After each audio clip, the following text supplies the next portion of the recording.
So, okay, so we were discussing the topic of Earth's magnetism, and the Earth's magnetism we quickly revise. हम जल्दी से revise कर लेते कि अभी तक हमने क्या पढ़ा. तो हमने बहुत सिंपल सी चीजों को अंडरस्टैंड किया. Number one, we have the angle of declination. So angle of declination का मतलब आप इसको थीटा से डिनोट कर देते हो. the angle between the magnetic meridian and the magnetic meridian and the geographical meridian. Now this is the angle of आपके पास declination. दूसरा, we discuss the angle of dip. We discuss the angle of the dip. अगर आप magnetic meridian को consider करते हो तो वहां पर नॉर्दर्न हेमिस्फीयर में आपका जो नॉर्थ है वो नॉर्थ नीचे की तरफ को रहेगा. आपका जो नॉर्थ है वो नीचे की तरफ को रहेगा. ये डिप कर जाता है. और ये वाला जो एंगल है, this is known as to be the angle of the dip. This is known as to be the angle of dip. ये एरो क्या शो करता है? अर्थ की टोटल मैग्नेटिक फील्ड. और इस वजह से अर्थ की टोटल मैग्नेटिक फील्ड के हमारे दो कंपोनेंट बन जाते हैं. one becomes BH, horizontal component, the other becomes BV, the vertical component. And we can write down, हम यहाँ पे लिख सकते हैं कि BH is equal to B total cos of del, where del is the angle of dip, and BV is equal to B sine of del, where del is the angle of the dip, where del is the angle of the dip.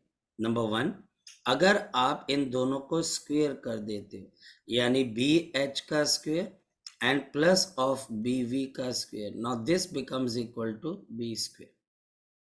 और we can write down, या फिर हम यहां पर क्या लिख सकते हैं, B is equal to under root of B V का स्क्वेयर प्लस ऑफ यहां पर बी एच का square.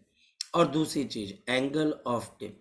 So we can write down tangent of del is equal to simply BV divided by BH. These are the concepts जिनको अभी तक हमने यहाँ पर डिस्कस किया. कंफ्यूजन किस में हो सकती है? मैग्नेटिक मेरिडियन और ज्योग्राफिकल मेरिडियन में, कि सर ये मेरिडियन है क्या? तो मैं बच्चों को बोलता हूँ मेरिडियन कुछ नहीं है. अगर आप कोई भी कॉपी या किताब उठा ले और उस कॉपी और किताब को ऐसे करके रख ले, now this becomes the vertical plane. मैं जिस कमरे में बैठा हूं उसका नॉर्थ यहाँ पर है, ज्योग्राफिकल नॉर्थ. ज्योग्राफिकल नॉर्थ यहाँ पर है, ज्योग्राफिकल साउथ यहाँ पर है. मेरी पीठ के पीछे ईस्ट है और मेरे मुंह के आगे बच्चे यहाँ पर वेस्ट है. तो ये मेरे पास एक ऐसा वर्टिकल प्लेन है. Vertical plane, this is horizontal, this is vertical. So ये vertical plane is in the direction of geographical north and geographical south. So this becomes the geographical meridian. But अगर मैं कोई मैग्नेट आपके पास लेके आया और उस मैग्नेट को मैंने सस्पेंड किया, तो मैग्नेट या कंपास बोलता है कि नहीं यार, नॉर्थ तो यहाँ होना चाहिए. बट ये मैग्नेट क्या शो कर रहा है? Geographical north? No, it is showing you the magnetic north.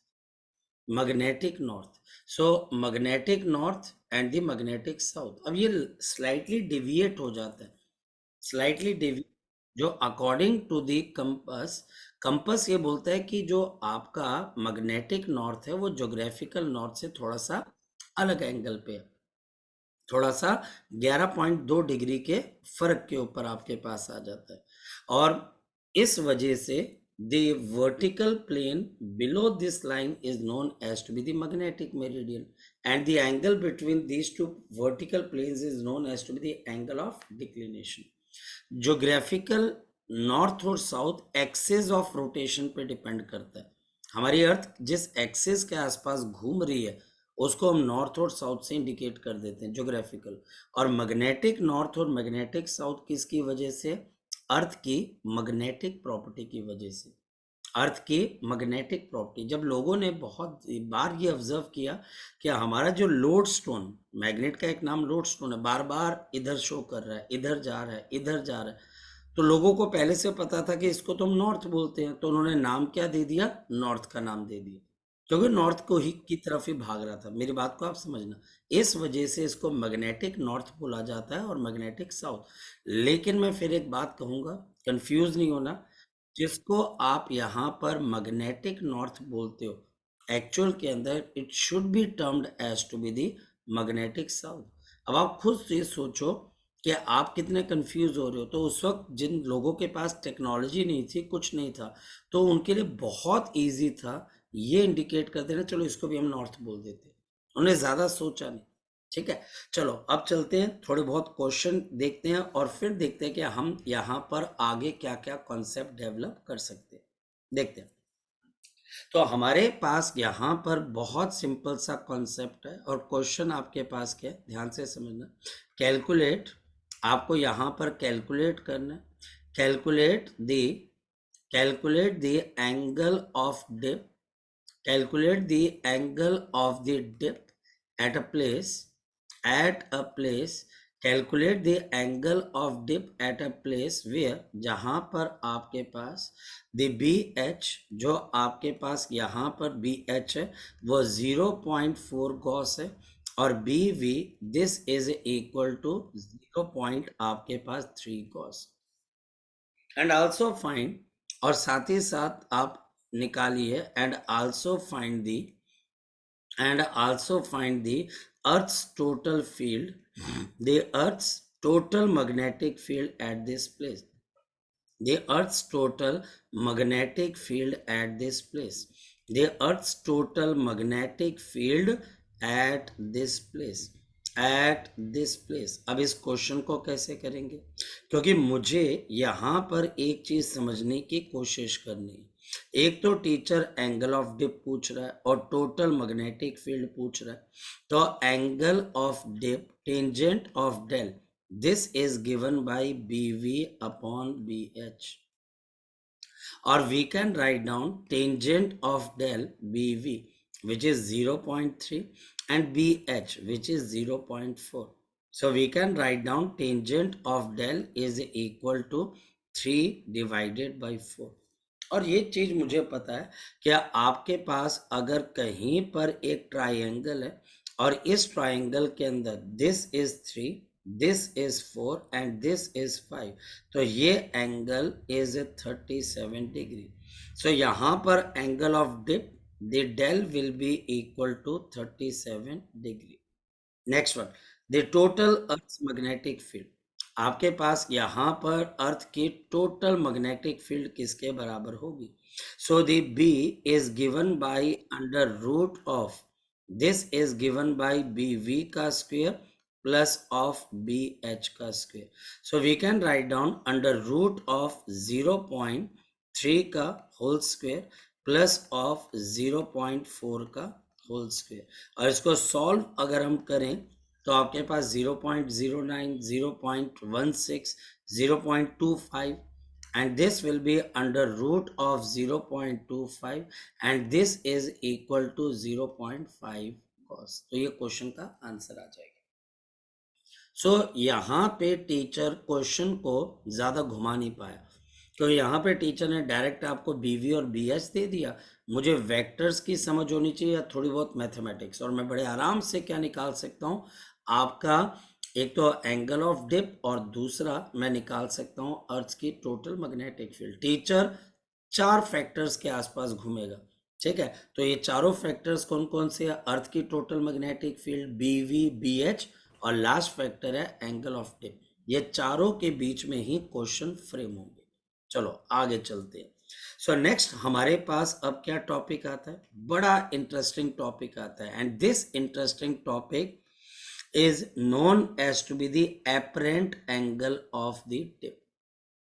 So we have the apparent we know that pseudo false, ये भी हो सकता है apparent angle of the tip। और टीचर यहाँ पर apparent की जगह, apparent is more technical और टीचर इसको यूज करता है, पर हमारे लिए अगर देखा जाए apparent के लिए टीचर false या फिर इवन स्यूडो वर्ड भी यूज कर सकते हैं। So you can use the false और स्यूडो एंगल ऑफ डिप। पर ये बनता कैसे, एंड इसमें बच्चे को क्या कंफ्यूजन हो जाती है कि शायद से हमारे पास हम एंगल ऑफ डिक्लिनेशन को यूज कर रहे हैं, ऐसी कंफ्यूजन नहीं होनी चाहिए।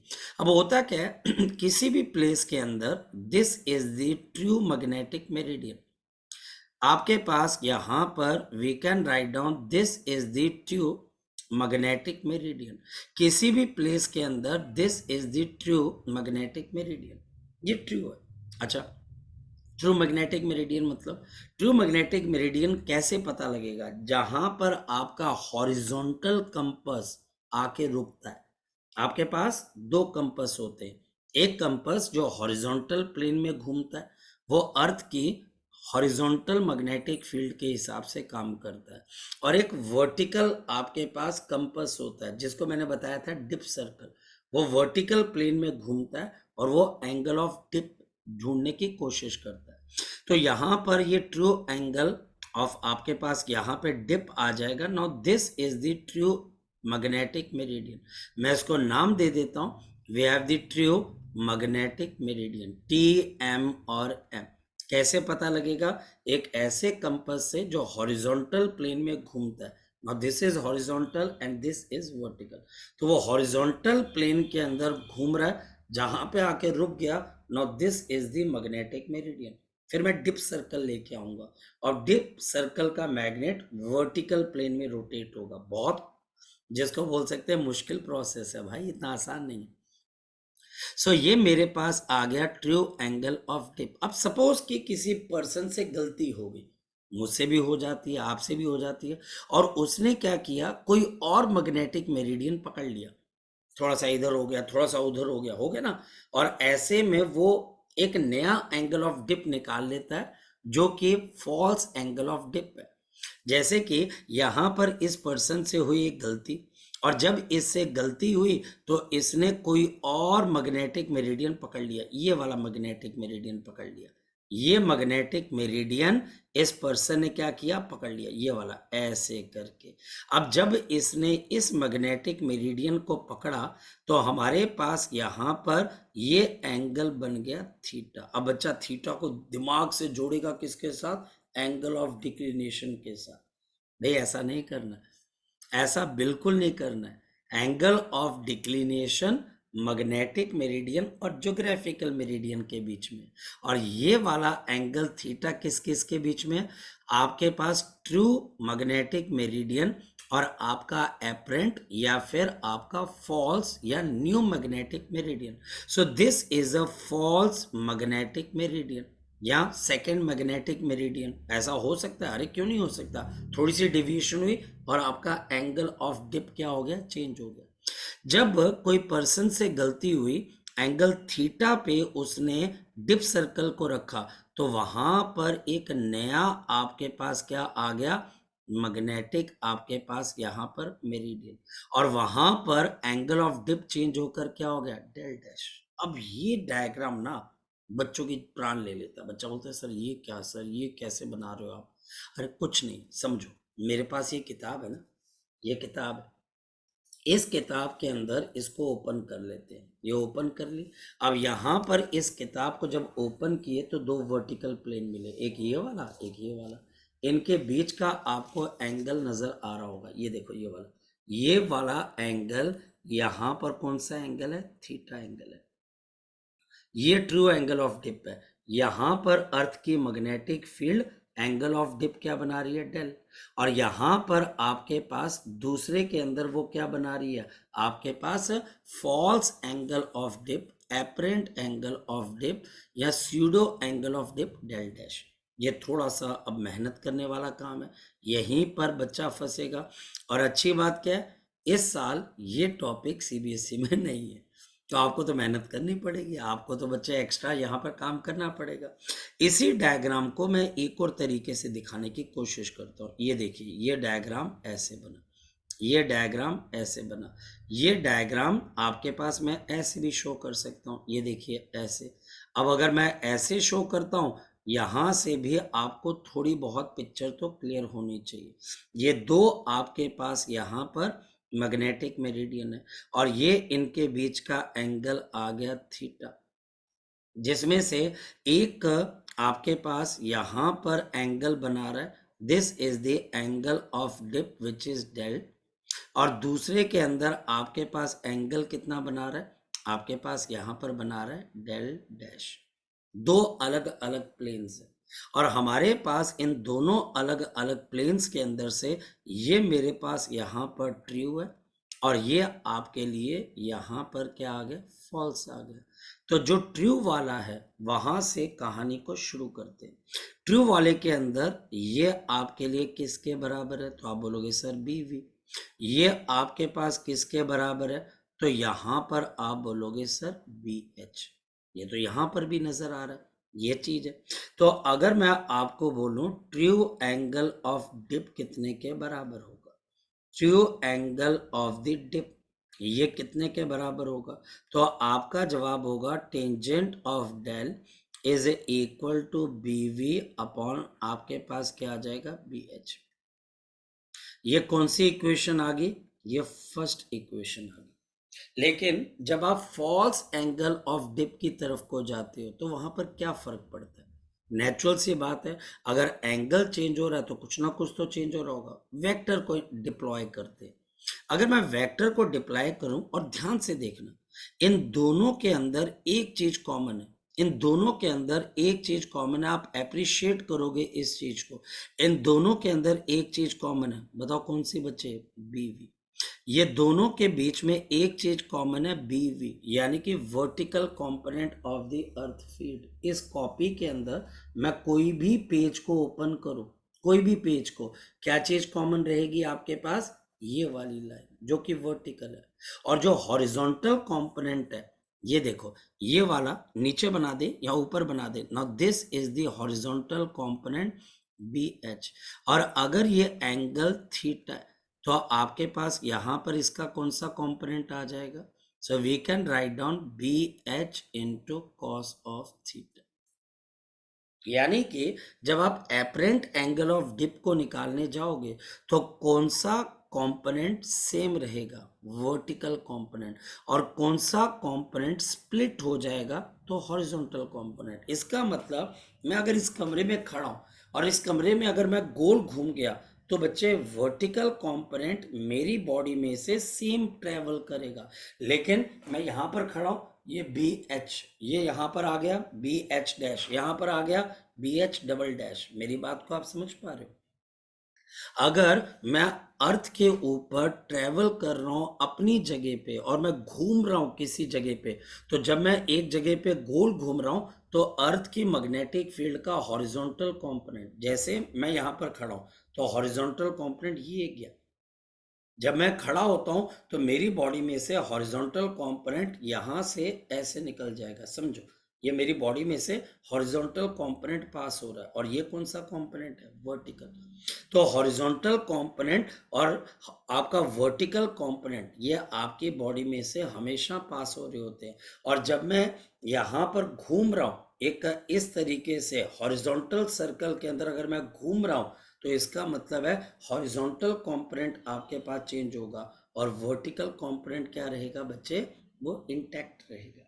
तो अगर मैं एपरेंट एंगल ऑफ डिप निकालूं, सो अगर मैं एपरेंट एंगल ऑफ डिप निकालूं तो ये कैसे आएगा, so apparent angle of the dip ये आपके पास कैसे आएगा, so this will be tangent of del dash and this will be equal to B V upon B H cos of theta. ये कॉस थीटा आपका हॉरिजॉन्टल कंपोनेंट होगा जो कि मैग्नेटिक मेरिडियन के बीच में क्या हो जाता है, स्प्लिट हो जाता है, और इसी वजह से एपरेंट एंगल ऑफ डिप जो होता है वो जनरेट हो जाता है, वर्टिकल नहीं हॉरिजॉन्टल कंपोनेंट के स्प्लिट होने से। तो अगर मैं इसको आगे लिखूंगा तो this will be tangent of del upon आपके पास क्या आ जाएगा, cos of theta, and this is your second equation. और यहां पर अब हमारे क्वेश्चन स्टार्ट हो जाते हैं, और क्वेश्चन आपके पास कैसे आएगा, बड़ा सिंपल सा question, the true value of the dip at a place, the true value of the dip at a place is 30 degree. The true value of the dip at a place, किसी एक place के ऊपर क्या is 30 degree. Now this is the 30 degree. अब हमारे पास क्या आ जाता है, देखो, the vertical plane is rotated. The vertical plane is rotated. The vertical plane is rotated.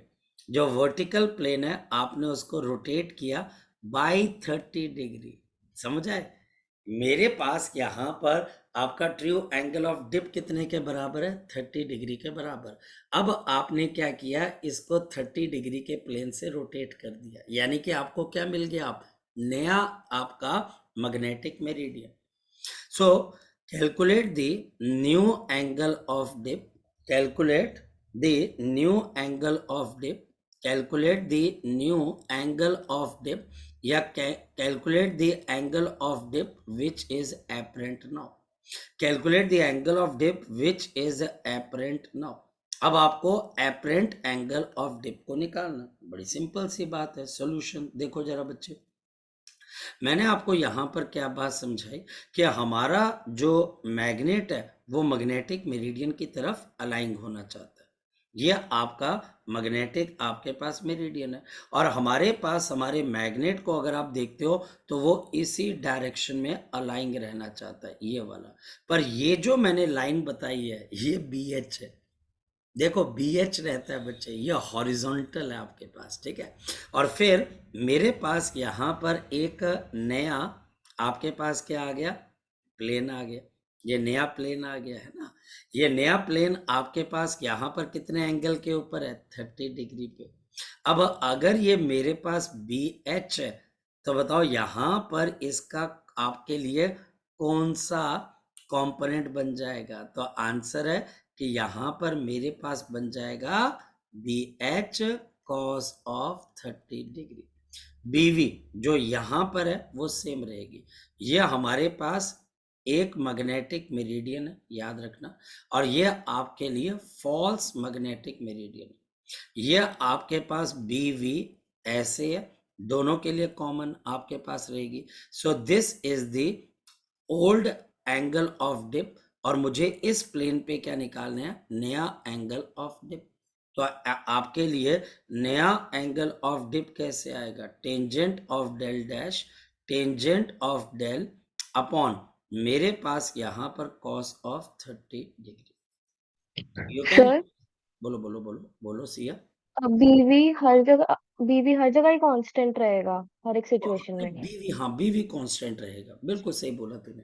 बीवी ठीक है. आपके पास BH स्प्लिट होगा ना, क्योंकि आप जब एक वर्टिकल प्लेन से दूसरी जगह पे जाओगे, अगर मैं तुझे ये बात बोलूं कि तुझे इस कॉपी को ऐसे रख कर ना, इस कॉपी को क्या करना है? ओपन करना है. तो ये वाली लाइन थोड़ी ना चेंज होगी, ये वाली चीज जो है बच्चे वो अलग होती रहेगी. मेरी बात को तो हाँ समझ. जी. तो ये चीज आपके पास है. जैसे तेरे घर का दरवाजा है, अगर तू घर के दरवाजे को ओपन करती है तो वो सारी पोजीशन ले सकता है, from the close position to open position. लेकिन जो हिंज है वो हिंज तो बच्चे वहीं की वहीं रहेगी ना. तो इसका मतलब, ठीक है सर. हाँ, कितने कितने मैग्नेटिक मेरिडियन एक जगह पे हो सकती है? तो तू बोलेगी इनफाइनाइट सर. जिसमें से एक ट्रू होगा और बाकी सब क्या होंगे? एपरेंट हो जाएंगे. फॉल्स. तभी तो कैलकुलेशन के अंदर दिक्कत आती है. जरा सा आपका मैग्नेटिक मेरिडियन हिला तो आपको एपरेंट एंगल ऑफ डिप मिला. यानी कि अगर आप बोलो तो सावधानी हटी तो दुर्घटना घटी. तो अब इसको सॉल्व कैसे करना है? ये तो कोई भी बच्चा कर सकता है कि मेरे लिए टेंजेंट ऑफ 30 डिग्री और यहां पर कॉस ऑफ 30 डिग्री, ये आ जाएगा. टेंजेंट 30 कितना होता है? तो टेंजेंट 30 और आपके पास यहाँ पर कॉस ऑफ 30, तो tangent 30 is 1 upon under root of 3 और कॉस ऑफ 30 डिग्री कितना होता है? This is root 3 divided by 2. तो हमारे पास the answer is equal to 2/3. So we can write down del dash is equal to tangent inverse of 2/3. जी, numerical समझ में आ गया आप बच्चों को? न्यूमेरिकल समझ में आ गया? कोई प्रॉब्लम इसके अंदर से किसी किस्म की? आपको फिर मैं नेक्स्ट क्वेश्चन थोड़ा सा फिर इसके ऊपर की तरफ हम लेके जाएंगे. ये समझ में आ गया? चलो मैं एग्ज्यूम यस कर सर। लेता हूँ कि आपको समझ में आ गया। अगर किसी बच्चे का डाउट है तो बच्चा बोल सकता है, सिया ने भी तो पूछा। ठीक है, कोशिश करो डाउट पूछने की, कोई बात नहीं। सो अब मैं यहां पर एक नई कहानी आपके सामने लेके आता हूं। तुम मुझे ये कह सकते हो कि सर यहां पर there can be two apparent angle of dip also, two apparent angle of dip, two apparent angle of dip, two apparent angle of the dip, and बच्चे हमारे पास one true angle of dip and the one true angle of the dip. अच्छा, इसको कैसे समझते हैं? ऐसा भी तो हो सकता है कि मेरे पास यहां पर ये ट्रू मैग्नेटिक मेरिडियन है। सो this is the true magnetic meridian, ये आपका ट्रू मैग्नेटिक मेरिडियन है। और इसके पीछे पहला एपरेंट मैग्नेटिक मेरिडियन है, और इसके आगे एक और एपरेंट मैग्नेटिक मेरिडियन है। और खास बात क्या है कि हमारे पास ये दोनों एपरेंट मैग्नेटिक मेरिडियन 90 डिग्री पे। मेरी बात को समझ पा रहे हो? Now this is the true magnetic meridian. ये हमारे पास false magnetic meridian, false magnetic meridian 1, और ये फॉल्स मैग्नेटिक मेरिडियन 2, और इन दोनों के बीच का एंगल 90 डिग्री के बराबर है। सो इसमें कुछ इंफॉर्मेशन और भी है। The two apparent magnetic meridian, the two apparent magnetic meridian, the two apparent magnetic meridian are at 90 degree, are at 90 degree। ये दोनों आपस में 90 डिग्री पे, नंबर वन। नंबर टू, आपके पास the true magnetic meridian, the true magnetic meridian, the true magnetic meridian is at angle theta with one of the angle theta with one of apparent magnetic meridian, apparent magnetic meridian, apparent magnetic meridian, apparent magnetic meridian। ध्यान से समझना बच्चे, हमारे पास यहाँ पे true magnetic meridian किसी एक का एपरेंट मैग्नेटिक मेरिडियन से एंगल थीटा के ऊपर है बच्चे, ठीक है। और हमारे पास इन दोनों के बीच का एंगल कितने के बराबर है? 90 डिग्री। तो फोकस करना, ये मेरे पास यहाँ पर बी एच है जो कि ट्रू मैग्नेटिक मेरिडियन में। इन तीनों मैग्नेटिक मेरिडियन में क्या चीज सेम रहेगी बताओ बच्चे? Vertical component. और क्या चीज चेंज होती रहेगी? हॉरिजॉन्टल। अगर ये बी एच है तो ये वाला कंपोनेंट आपके पास कितने के बराबर होगा? बोलो शाबाश, B H cos of theta. और इस बी एच का यहां पर मेरे पास कौन सा कंपोनेंट आ जाएगा? B H sine of theta. समझो, मेरे पास यहां पर तीन मैग्नेटिक मेरिडियन है ना, बीच वाला ट्रू, ये वाला फॉल्स, ये वाला फॉल्स। जो दोनों फॉल्स हैं वो 90 डिग्री पे, 90 डिग्री पे। और यहां पर एंगल ऑफ डिप डेल है, ये बी एच और यहां पर बी वी। तो यहां पर अगर एंगल थीटा है तो ये बी एच कॉस थीटा लेगा, और दूसरा आपके पास क्या आ जाएगा? B H sine theta. Vector है ना, वेक्टर के दो कंपोनेंट्स बनते हैं, एक कॉस का दूसरा साइन का, और ये दोनों परपेंडिकुलर है। तो अगर प्लेन परपेंडिकुलर है तो एक कॉस वाला कंपोनेंट ले लेगा और एक साइन वाला। अगर हम यहां पर ध्यान से देखें, और मैं यहां पर angle of dip true del है, इसके अंदर angle of dip false del dash है, और इसके अंदर डेल डबल डैश है। तीन एंगल ऑफ डिप है। बीच वाला जो ट्रू है उसका एंगल ऑफ डिप है डेल, जो पहला फॉल्स है डेल डैश है, और जो दूसरा फॉल्स है डेल डबल डैश। जैसा भी सिया ने पूछा कि वर्टिकल कंपोनेंट तीनों में सेम रहेगा, जी बिल्कुल सेम रहेगा। तो हमारे लिए अब यहां पर कैलकुलेशन करनी है। क्या कैलकुलेशन करनी है? अगर मैं लिखूं टेंजेंट ऑफ डेल जो कि ट्रू है, तो ये मुझे पता है B V upon B H आ जाएगा। ये आपके पास पहली चीज। दूसरी चीज, अगर मैं पहला एपरेंट एंगल ऑफ डिप लूं तो बीवी तो सेम रहेगा। अब बी एच की जगह क्या आ जाएगा, तो आप लिखोगे sir B H cos of theta. और अगर मैं तीसरा एंगल ऑफ डिप लूं, tangent of double dash, tangent of del double dash, तो बीवी सेम रहेगा। अब बताओ बी एच आपके पास क्या आ जाएगा, B H sine of theta. यानी कि जब मैं अलग अलग प्लेन ले रहा हूं तो एपरेंट एंगल ऑफ डिप इस बात पे डिपेंड कर रहा है कि मेरा हॉरिजॉन्टल कंपोनेंट कितना सरवाइव किया। मेरा जो हॉरिजॉन्टल कंपोनेंट है वो ओरिजिनल हॉरिजॉन्टल कंपोनेंट का कितना हिस्सा मुझे मिला। क्योंकि मुझे भी पता है अगर मैं ट्रू मैग्नेटिक मेरिडियन से डिविएट करूंगा तो यहाँ पर हॉरिजॉन्टल कंपोनेंट जो है वो स्प्लिट होता जाएगा। उस तरफ कॉस चला गया और इस तरफ स्प्लिट होके क्या आ गया, साइन आ गया। अब इन तीनों चीजों को यूज करके इनके बीच में एक रिलेशन बनाना है और बहुत आराम से बनेगा। देखो कैसे, इसको सॉल्व करेंगे तो tangent of del upon cos theta, इसको लिखोगे तो टेंजेंट ऑफ डेल अपॉन नीचे क्या आ जाएगा, बोलो शाबाश, साइन ऑफ थीटा। ये आ जाएगा ना हमारे पास, क्योंकि ये कॉस अलग कर दिया, B V upon B H tangent of del हो जाता है। अब हमने करना क्या है, ध्यान से समझना। मेरे पास इसमें से कॉस ऑफ थीटा किसके बराबर है, तो cos of theta is equal to tangent of del upon tangent of del dash. ये आ जाएगा हमारे पास।